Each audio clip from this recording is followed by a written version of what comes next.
नमस्कार, स्वागत है आप सभी का हमारे इस बुलेटिन में। आपके साथ मैं अंजलि झा। तो चलिए बुलेटिन की शुरुआत करते हैं बड़ी खबर के साथ। आज दिल्ली में जो कैबिनेट बैठक है, पीएम मोदी की अध्यक्षता में यह बैठक होनी है।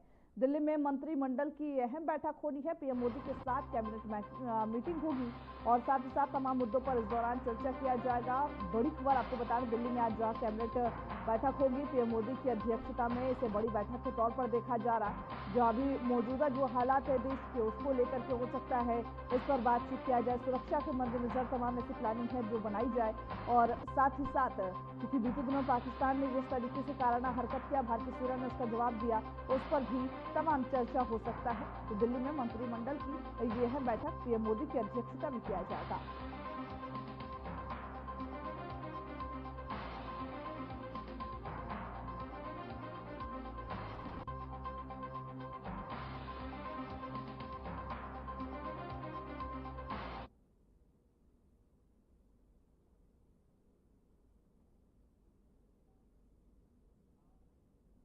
तो बुलेटिन में आगे बढ़ेंगे, इससे पहले अभी की क्या कुछ अपडेट है चलिए आपको वो भी दिखवा देते हैं।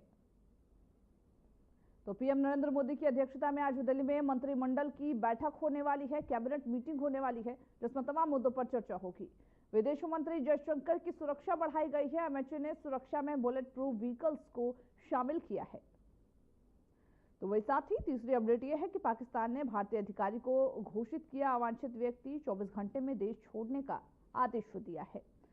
वही दूसरी ओर कांग्रेस ने अहम बैठक बुलाई है। देश में जो मौजूदा हालात है उस पर उसमें चर्चा संभव है। तो अपडेट क्या कुछ है अभी की वो हम आपको बता रहे, जहां पर इजराइल ने गाजा में अस्पताल पर एयर स्ट्राइक किया है। 28 लोगों की इसमें मौत की खबर सामने आ रही है। तो गाजा के नागरिक का बेहतर जिंदगी के हकदार है। डोनाल्ड ट्रंप ने इसको लेकर के सहानुभूति जताई है और यह बयान दिया है। तो जस्टिस बीआर गवई आज सीजेआई की शपथ लेंगे और एक नया इतिहास, नया कीर्तिमान रचेंगे। वही ग्रीस के क्रीट द्वीप पर भूकंप के झटके महसूस किए गए। तीव्रता की बात करें तो 6.3 रही।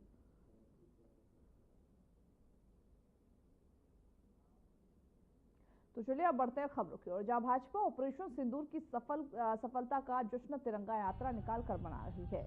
मुख्यमंत्री योगी आदित्यनाथ और अन्य जो भाजपा नेता हैं लखनऊ में इस यात्रा का शुभारंभ करेंगे, जो कि 23 मई तक प्रदेश भर में निकाली जाएगी। इस दौरान ही ऑपरेशन सिंदूर और भारत की सुरक्षा के बारे में जागरूकता फैलाई जाएगी। प्रदेश स्तर पर तिरंगा यात्रा का शुभारंभ होने के बाद भाजपा 15 मई गुरुवार को महानगरों में यह यात्रा निकालेगी। इसके बाद जहां 16 और 17 मई को जिला स्तर पर तिरंगा यात्रा निकालकर सेना के पराक्रम के बारे में जनता को बताएगी। 18 से 23 मई के बीच विधानसभा स्तर पर तिरंगा यात्रा निकाली जाएगी। इसके जरिए ही भाजपा सभी ब्लॉकों और ग्रामों तक पहुंचने का प्रयास करेगी। तो ये 4 तस्वीरें आपकी टीवी स्क्रीन पर हैं। अलग अलग जगह से भले ही है, लेकिन भाव स्पष्ट है और एक ही संदेश है कि हमारी भारतीय सेना ने जिस तरीके से परिचय दिया है उसके मद्देनजर उनको एक नमन इस तिरंगा यात्रा के द्वारा। ओडिशा, देहरादून, भुवनेश्वर, लखनऊ, ये 4 तस्वीरें अलग अलग जगहों से हैं, जिसमें कोई बाइक से तिरंगा यात्रा निकालते हुए नजर आ रहा। तो देहरादून में जहां पैदल ही तिरंगा यात्रा निकाला जा रहा है, भुवनेश्वर में भी कुछ ऐसी तस्वीरें नजर आई, लखनऊ में भी कुछ ऐसी तस्वीरें जहां भारी जो भीड़ है वो मौजूद नजर आ रही। वही मुख्यमंत्री योगी आदित्यनाथ ने भारत शौर्य तिरंगा यात्रा के तहत भारतीय सशस्त्र बलों के सम्मान में आयोजित कार्यक्रम में आतंकवाद के खिलाफ भारत की सख्त नीति को दोहराया। उन्होंने 22 अप्रैल को पहलगाम में पर्यटकों पर हुए आतंकी हमले की निंदा की और कहा कि पाकिस्तान समर्थित आतंकियों की इस विभत्स घटना को पूरी दुनिया ने देखा और नकारा है। मुख्यमंत्री ने यह भी कहा कि ऑपरेशन सिंदूर के तहत 100 से अधिक आतंकवादी मारे गए। जिस तरह भारतीय सेना ने पाकिस्तान के दुस्साहस का जवाब दिया है, उसने पूरी दुनिया को यह संदेश दिया कि हम छेड़ेंगे नहीं, लेकिन अगर कोई छेड़ेगा तो हम छोड़ेंगे नहीं। उन्होंने भारतीय सेना के शौर्य और पराक्रम की सराहना करते हुए देशवासियों को इस बारे में बधाई दी है और साथ ही साथ उन्होंने और क्या कुछ कहा, चलिए आपको वो भी सुनवा देते हैं। 22 अप्रैल जम्मू कश्मीर के पहलगांव में पर्यटकों के साथ जिस प्रकार की बीभत्स और बर्बर घटना को पाकिस्तान परस्त आतंकवादियों ने अंजाम दिया था, पूरा देश और पूरी दुनिया ने उसकी निंदा की थी।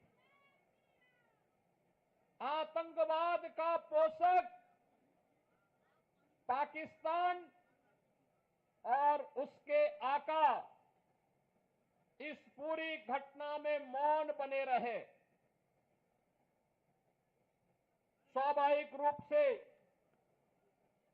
भारत के आन मान शान की रक्षा करने के लिए प्रतिबद्ध हमारी सरकार ने जब ये सारे के सारे प्रमाण देने के बाद भी पाकिस्तान अपनी हरकतों से बाज नहीं आया,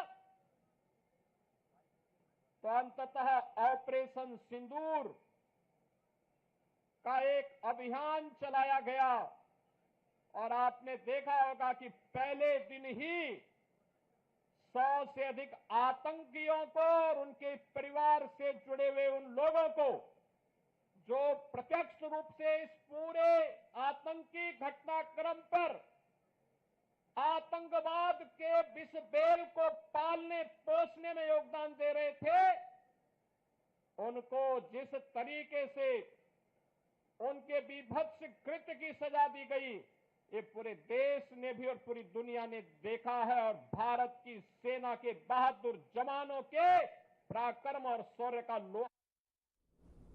बढ़ते अगली खबर की ओर, जहां पर उत्तराखंड के मुख्यमंत्री पुष्कर सिंह धामी ने तिरंगा शौर्य सम्मान यात्रा के अवसर पर भारतीय सशस्त्र बलों को नमन करते हुए कहा, पहलगाम में 22 अप्रैल को हुए आतंकी हमले ने पूरे देश को झकझोर कर रख दिया। उन्होंने इस हमले में धर्म पूछकर 26 पर्यटकों की नृशंस हत्या की, जिसकी कड़ी निंदा की। सीएम धामी ने कहा, हमारी सेना ने इस हमले का करारा जवाब देते हुए यह स्पष्ट किया कि भारत की बेटियों के सिंदूर पर आंख उठाने वालों को बख्शा नहीं जाएगा। यह हमारे जवानों के अभूतपूर्व साहस और प्रतिबद्धता का प्रतीक है। मुख्यमंत्री ने प्रधानमंत्री नरेंद्र मोदी का आभार जताया और कहा कि उनके नेतृत्व में देश की सुरक्षा और सैन्य ताकत पहले से कई अधिक सशक्त हुआ है। सबसे पहले तो मैं ऑपरेशन सिंदूर की अभूतपूर्व सफलता के लिए भारतीय सेना, वायुसेना, नौसेना, बीएसएफ और उनके सभी सशस्त्र सुरक्षा बलों के वीर जवानों को अपनी तथा देवभूमि उत्तराखंड की समस्त प्रदेशवासियों की ओर से उनका आभार व्यक्त करता हूं, उनका धन्यवाद करता हूं, उनकी शौर्य, वीरता और पराक्रम को अभिनंदन करता हूं। साथ ही हमारे देश के यशस्वी प्रधानमंत्री श्री नरेंद्र मोदी जी को भी धन्यवाद देता हूं कि जिनके मजबूत नेतृत्व में और स्पष्ट नीति के कारण ही आतंकवाद के विरुद्ध इस निर्णायक कार्रवाई को सफलतापूर्वक अंजाम दिया गया।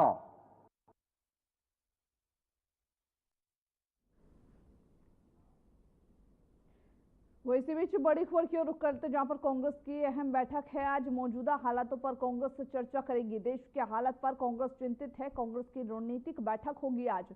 बड़ी खबर आपको बता रहे, जहां एक और प्रधानमंत्री नरेंद्र मोदी कैबिनेट बैठक करेंगे, दूसरी ओर कांग्रेस की आज अहम बैठक है। ऐसे में देश के जो मौजूदा हालात है उस पर चर्चा संभव है और साथ ही साथ क्योंकि बताया जा रहा है कांग्रेस देश की जो मौजूदा हालात है उससे चिंतित है, इसको लेकर के रणनीतिक बैठक के तौर पर इसे देखा जा रहा है। मौजूदा हालातों पर इसमें चर्चा भी किया जाएगा।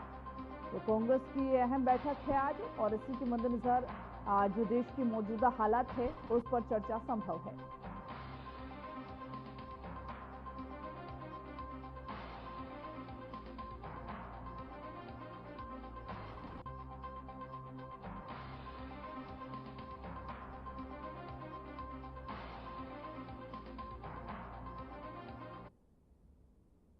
जम्मू कश्मीर के सीमावर्ती क्षेत्रों में अखनूर और सामा में फिलहाल स्थिति सामान्य बनी हुई है। स्थानीय प्रशासन और सुरक्षा बलों के मुताबिक बीती रात इन क्षेत्रों में किसी भी प्रकार की ड्रोन गतिविधि या फिर गोलीबारी की कोई सूचना नहीं मिली है। सामा में लोग सामान्य जीवनचर्या में व्यस्त हैं, बाजार खुल रहे हैं और दैनिक कार्यों में कोई भी व्यवधान नहीं देखा गया। तो वहीं अखनूर में भी हालत पूरी तरीके से शांत बताया जा रहा है।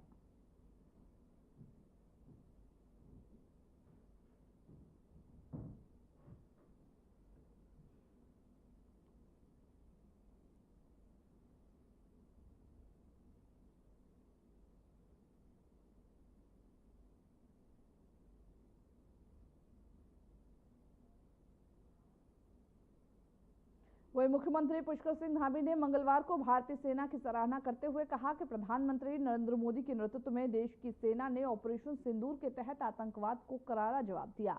उन्होंने यह भी बताया कि इस ऑपरेशन में पाकिस्तान द्वारा पोषित 9 आतंकी ठिकानों को नष्ट किया गया। मुख्यमंत्री ने कहा कि भारतीय सेना ने वीरता, साहस और रणनीति के साथ जवाब दिया। पाकिस्तान की डीजीएमओ को युद्ध विराम का अनुरोध करना पड़ा, जो उनकी हार का प्रमाण है। जो भारत को चुनौती देगा उसे सेना मुंहतोड़ जवाब देगी। उन्होंने उत्तराखंड और देश की जनता की ओर से भारतीय सशस्त्र बलों का आभार जताया और कहा कि हर नागरिक सेना के साथ खड़ा है। भारत की सेनाओं ने जिस प्रकार से ऑपरेशन सिंदूर चलाया, शौर्य, पराक्रम और साहस और सटीक रणनीति आदरणीय प्रधानमंत्री श्री नरेंद्र मोदी जी के नेतृत्व में निर्णायक जवाबी कार्रवाई करी, जवाबी हमला किया और पाकिस्तान के अंदर पाकिस्तान द्वारा पोषित 9 आतंकवादी अड्डों को नेस्तनाबूद करने का काम किया। पाकिस्तान की सेना को घुटने टेकने पर मजबूर किया। उनके डीजीएमओ ने, पाकिस्तान की सरकार ने जिस प्रकार से युद्ध विराम का अनुरोध किया, भारतीय सेना ने हर उस मुंहतोड़ जवाब उस कार्रवाई का दिया, जिसमें पाकिस्तान की सेना ने मिसाइल भेजे, ड्रोन भेजे, अनेक फाइटर विमान भेजे। उन सभी को हमारे एयर डिफेंस ने नेस्तनाबूद कर दिया, उनको जो है फेल कर दिया। वहीं हवा में ही उनको पूरी तरह से असर ही। वो उत्तराखंड के मुख्यमंत्री पुष्कर सिंह धामी के नेतृत्व में भारतीय सशस्त्र बलों को सम्मानित करने के उद्देश्य से तिरंगा शौर्य सम्मान यात्रा का भव्य आयोजन किया गया। यह यात्रा उन वीर सैनिकों को श्रद्धांजलि और सम्मान देने के लिए निकाली जा रही थी, जिन्होंने देश की सीमाओं की रक्षा में अपने प्राणों की आहुति दी या निरंतर सेवा दे रहे हैं। मुख्यमंत्री धामी ने यात्रा की अगुवाई करते हुए कहा, यह यात्रा हमारे वीर जवानों के शौर्य, बलिदान और निस्वार्थ सेवा को सम्मान देने के प्रतीक है। उत्तराखंड वीर भूमि है, जहां से बड़ी संख्या में सैनिक देश की रक्षा के लिए समर्पित हैं। यह आयोजन उनके सम्मान में हमारी भावनाओं को अभिव्यक्त करता है। देहरादून की सड़कों पर निकाली यह यात्रा पूरी तरीके से राष्ट्रभक्ति के रंग में रंगी नजर आई।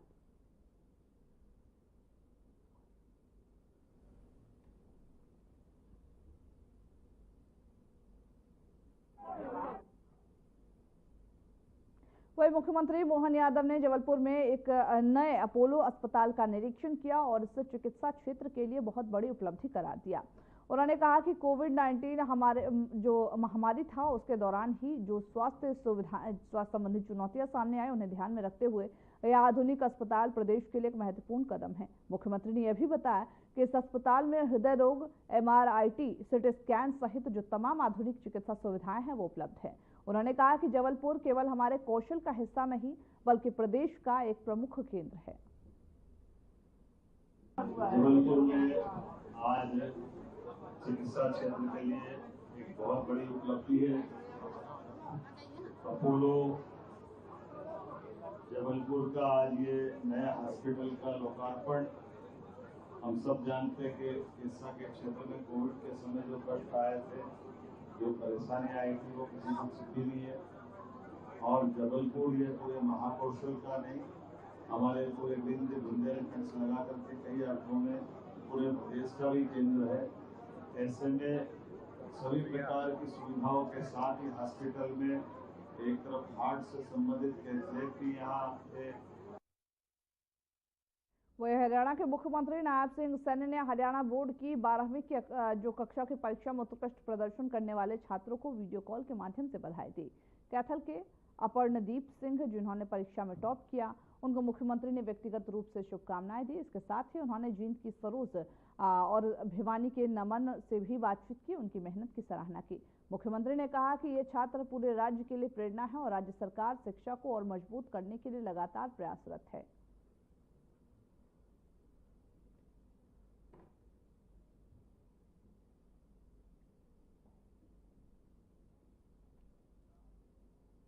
भारत के वरिष्ठ न्यायाधीश भूषण रामकृष्ण गवई ने देश के 52वें मुख्य न्यायाधीश यानी कि CJI के रूप में पद और गोपनीयता की शपथ ली।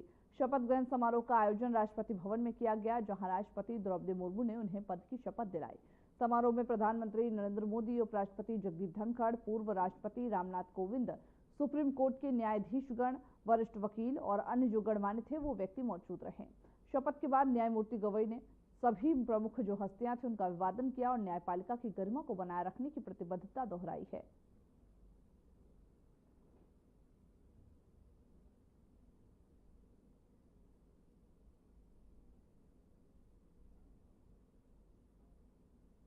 भारत सरकार ने पूर्व रक्षा सचिव अजय कुमार को संघ लोक सेवा आयोग का जो नया अध्यक्ष है वो नियुक्त किया है। उनकी नियुक्ति राष्ट्रपति द्रौपदी मुर्मू की स्वीकृति के बाद मंगलवार को कार्मिक मंत्रालय द्वारा जारी आदेश के माध्यम से किया गया। यूपीएससी भारत सरकार की प्रमुख भर्ती एजेंसी है जो भारतीय प्रशासनिक सेवा यानी कि आईएएस, भारतीय पुलिस सेवा आईपीएस और भारतीय विदेश सेवा आईएफएस सहित जो विभिन्न केंद्रीय सेवाएं हैं उसके लिए चयनित जो परीक्षाएं हैं वो आयोजित करता है। अजय कुमार की नियुक्ति से यूपीएससी में पारदर्शिता, दक्षता और सुधार की दिशा में नई पहल की उम्मीद जताई जा रही।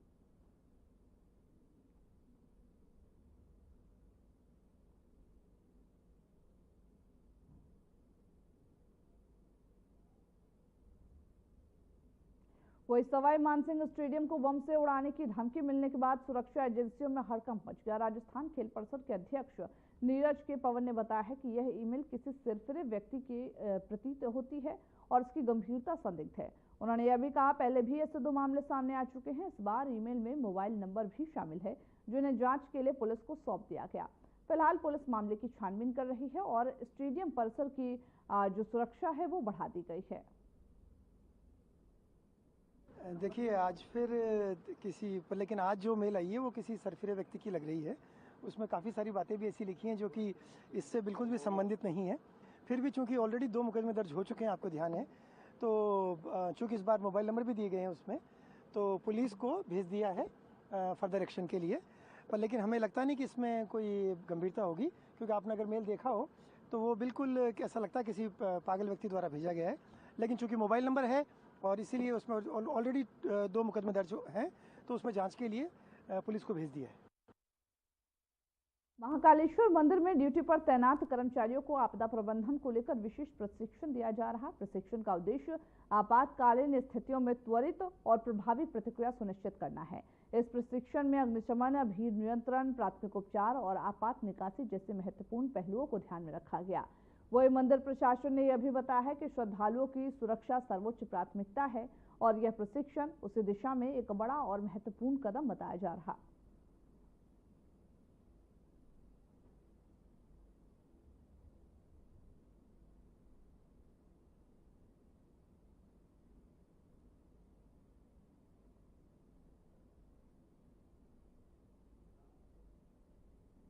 तमिलनाडु के मुख्यमंत्री एमके स्टालिन ने मुदुमलाई टाइगर रिजर्व में स्थित थेप्पाकाडू हाथी शिविर का दौरा किया है। इस दौरान शिविर में रहने वाले हाथियों को गन्ने खिलाएं और उनकी देखभाल की सराहना भी की है। जहां सीएम ने वन्य जीव संरक्षण के प्रयासों पर जोर देते हुए यह कहा कि राज्य सरकार प्राकृतिक संसाधनों और जीव जंतुओं की सुरक्षा के लिए प्रतिबद्ध है।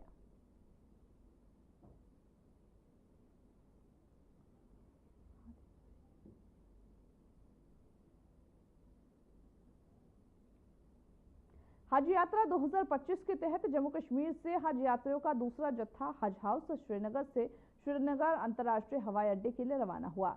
इस जत्थे के यात्रियों की मंजिल सऊदी अरब का पवित्र शहर मक्का है, जहां वे हज की महत्वपूर्ण धार्मिक प्रक्रिया में भाग लेंगे। वो इससे पहले हज यात्रियों का पहला जत्था 4 मई को श्रीनगर से रवाना हुआ था।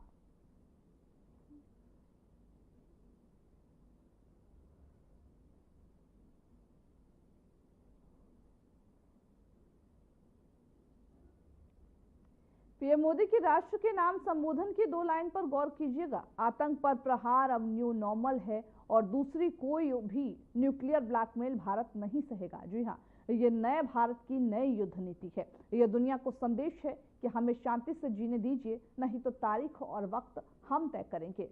सहयोग देखिए कि पीएम मोदी का देश के नाम संदेश का दिन बुद्ध पूर्णिमा का था और उस बुद्ध पूर्णिमा पर जिस पर 1974 में पोखरण में बुद्ध मुस्कुराए थे, भारत ने परमाणु ताकत हासिल की थी, युद्ध में शांति के लिए नई लकीरें खींची गई थी। और अब 2025 के बुद्ध पूर्णिमा पर पीएम मोदी ने दुनिया के सामने पाकिस्तान के लिए रेड लाइन खींच दी है, लक्ष्मण रेखा खींच दी है।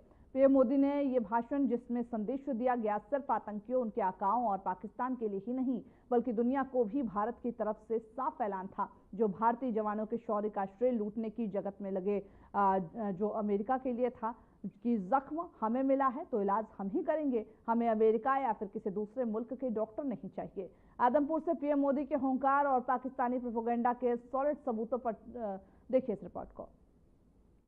12 मई की रात 8 बजे प्रधानमंत्री नरेंद्र मोदी ने देश के नाम 22 मिनट का संदेश दिया। इस दौरान उन्होंने 1400 शब्द बोले, जिनमें ऑपरेशन सिंदूर, पहलगाम आतंकी हमला, पाकिस्तान और आतंकवाद, परमाणु हथियार, सेना, पीओके, सीज फायर के हालात, स्वदेशी हथियार, सिंधु जल समझौते के साथ टेरर, ट्रेड और टॉक पर पाकिस्तान के लिए लक्ष्मण रेखा खींच दी और बता दिया कि ऑपरेशन सिंदूर भी पॉज है, लेकिन ये भारत का वो टिक टिक करता हुआ एक बम है जो किसी भी आतंकी हरकत पर पाकिस्तान के सीने में जाकर फटेगा। आतंक पर भारत का प्रहार अब न्यू नॉर्मल है और पाकिस्तान अब इसकी आदत डाल ले। ऑपरेशन सिंदूर न्याय की अखंड प्रतिज्ञा है।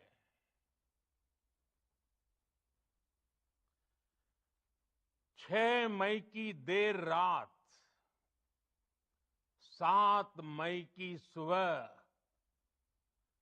पूरी दुनिया ने इस प्रतिज्ञा को परिणाम में बदलते देखा है।